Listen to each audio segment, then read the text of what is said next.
These squids are about to be used as bait to catch one of these big fish. But here's the thing, I'm not going to be using this squid as bait,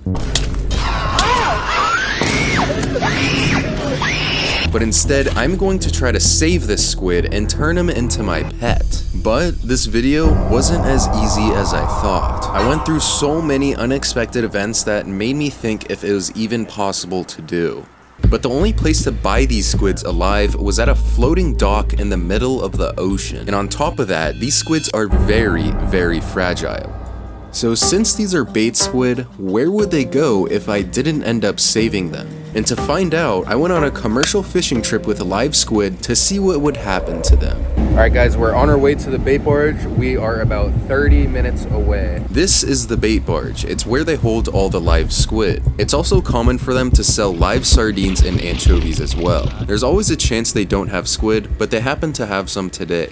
To catch the squid, the bait guy crowds the squid in a big net to scoop them up in an easy access spot. Then he scoops a squid out that goes into our bait tank where they're kept alive until they're used as bait. A bait tank this size could hold about 600 pounds of squid. After a full tank, we were off to the fishing grounds. Now that we have our squid, we're going 30 miles offshore. When commercial fishing, you want to catch as many fish as possible to make a fat rack. I was filming my friend hook a squid, but he got scared and turned away. And after fishing for about 20 minutes, we caught our first fish.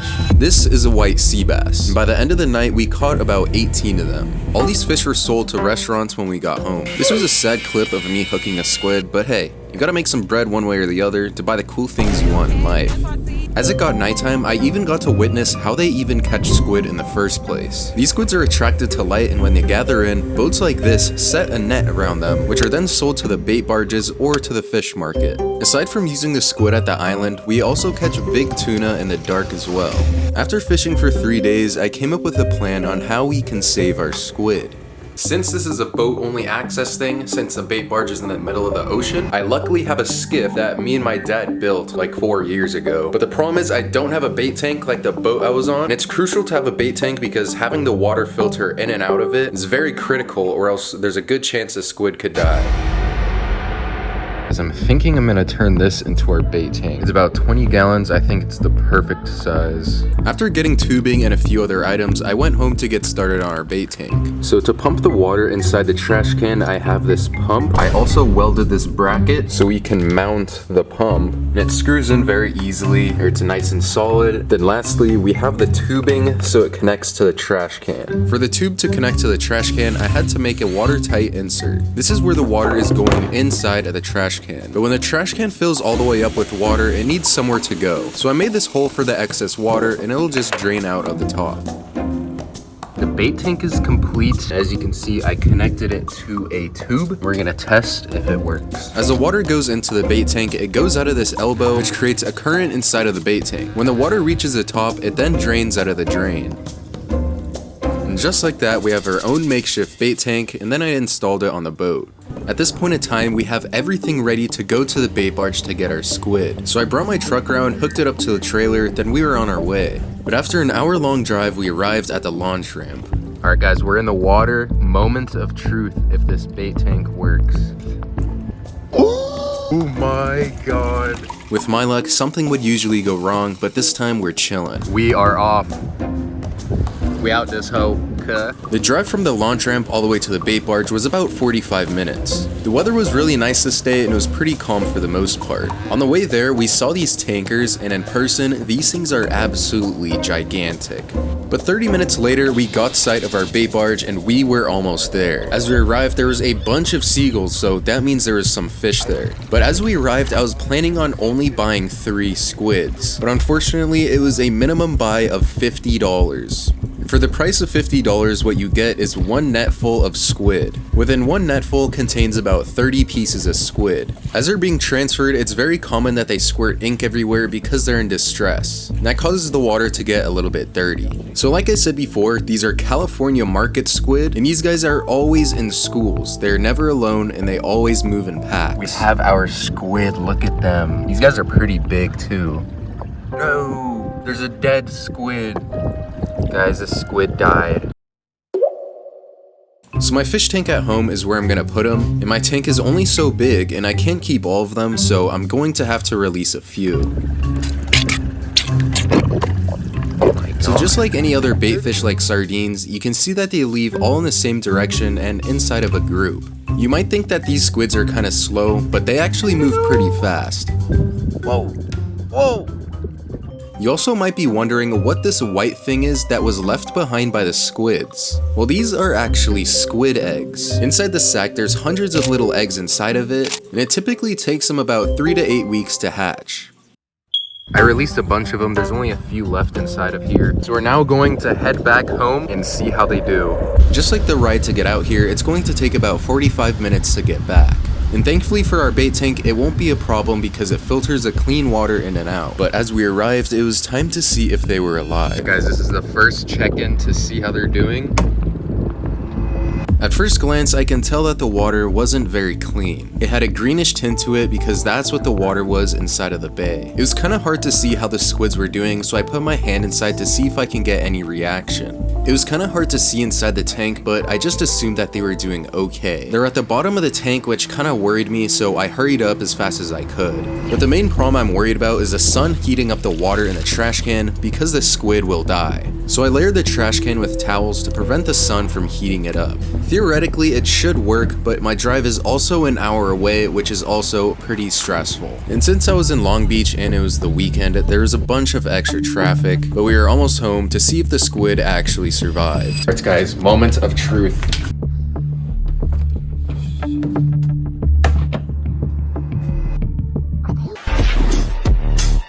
Alright guys, as you can see, they're swimming around still, they're still alive. Oh my god. Thankfully the sun didn't heat the water up, so luckily nothing happened to them. Okay guys, before I put these guys inside of the bait tank, or my fish tank, I have to acclimate them, so I'm gonna collect some of the water in this trash can. After I got the bucket already, I started scooping all the squid out. I was actually surprised because they're in pretty good health.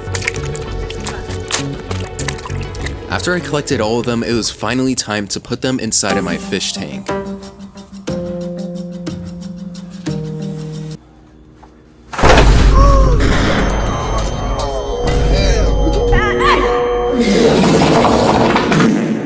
So right now they're currently acclimating inside of the bucket, and at the same time they're acclimating, I have to show you guys something. So if you remember our little baby dragon, I now have channel merch for all the animals I've made videos on. And if you remember our leopard gecko Lemon, he has his very own shirt as well. We even have a shirt for our frogfish as well. And just so you guys know, I didn't cheap out on the material because I hate cheap clothing. But if you want to support me, I'll leave the link to these clothes in the description. And if you enjoy watching these videos, it's a lot of work, so it'll support my YouTube journey. But anyways, there was this one squid that jumped out of the bucket and he seemed to be doing great. His colors were looking very healthy and he was very active as well. As for the other squids, I moved them into a trash bag to give them a little bit more room. I let them sit in this trash bag for about 8 more minutes until I put them inside of the tank. They're just jamming. Oh! Oh! Shortly after, I put them all inside the tank. And by the looks of it, they weren't doing the best. All of them were laying on the sand, which isn't normal behavior, and I honestly didn't think they were doing very good at all. They were also pushing the sand around with their siphon, causing the water to cloud up. Squids are supposed to be very active and their behavior is signifying that something might be wrong. But 5 minutes later, they weirdly all started moving at the same time. But at the moment, I honestly don't know why I thought it was a good idea to keep this many in one tank. Although it is a decent sized tank, about 55 gallons, it was certainly not enough for all of them. And unfortunately, in the span of about an hour, 5 out of the 9 squids passed away.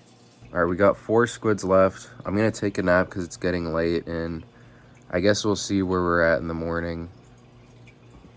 The next day, they were actually doing amazing. You can easily tell that they're very healthy and they're swimming around a whole bunch.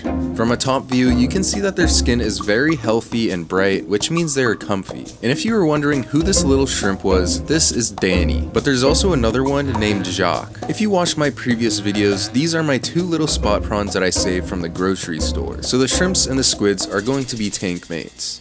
But as you can see, the squids are doing absolutely amazing. Since these guys are like little bait fish, they always stay in little groups with each other and never separate. And in this little group, I happen to only have 1 male and 3 other female. You can tell because the males have way bigger tentacles than the females. Something cool about these guys is that squids are one of the only creatures that can swim forward and backwards. I let the squids chill in the tank all day, then I left my house for a few hours, And I came back to this. I literally left my house for a few hours, and this is what I come back to.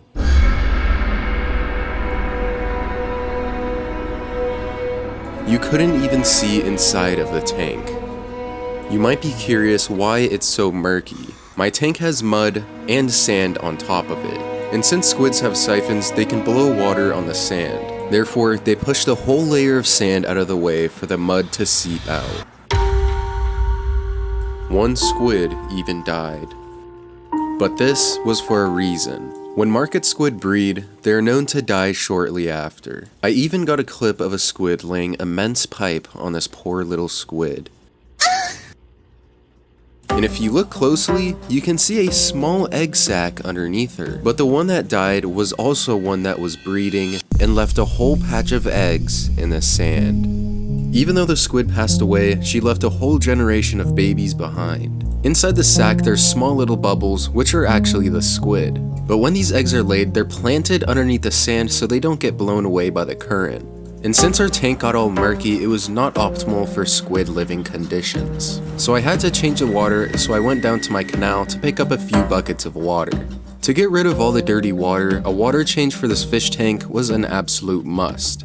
But there's something about these squids that made me think I shouldn't have them as pets.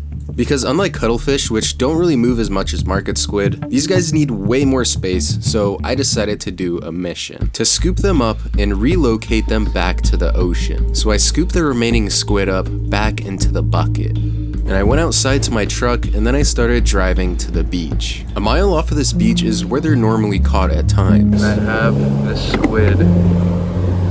There they are. So I walked them down to the surf and I let them go. There they go! So you might be wondering why there was only 2 squids instead of the 3. Well, I decided to keep one to see how he'll do. And his name is Albert. And Albert is a female. She was the calmest out of all of the squids that were left, but I wanted to see if just having 1 squid would be fine. But at this time, I've had him for about a day, and I noticed that she was running into the walls a lot, so I was getting second thoughts. Alright guys, I'm gonna make the decision that I'm going to release Albert. I mean, his generation will be passed down from all of these eggs. So I'm going to get Albert, put him inside of this bucket, and bring him back to the beach. So I got his bucket ready, and then I scooped him up. Come here, Albert. Ooh.